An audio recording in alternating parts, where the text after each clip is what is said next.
আসসালামু আলাইকুম বন্ধুরা, welcome to cooking channel Ara recipe house. তো বন্ধুরা, আমি আজকে রান্না করব খুব সহজ ঘরোয়া কয়েকটি উপকরণে সেমা মাছ রান্নার সহজ রেসিপি। তো এইখানে আমি একটা কড়াইতে পরিমাণ মতো তেল দিয়ে দিলাম। এই তো পেঁয়াজ কুচি,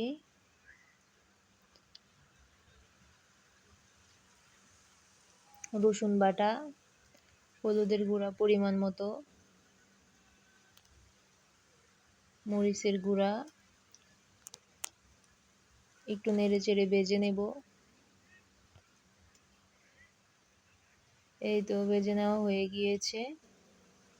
স্বাদ মতো লবণ দিয়ে দিলাম, অল্প একটু পানি দিয়ে মশলাগুলো কষিয়ে নেব। কষানো হয়ে গিয়েছে, এবার কেটে রাখা সেমা মাছগুলো দিয়ে দিলাম। আলতো করে একটু নেড়ে নেব, অল্প একটু পানি দিয়ে মাছগুলো কষিয়ে নেব। তো বন্ধুরা, আমার মাছটা কষানো হয়ে গিয়েছে।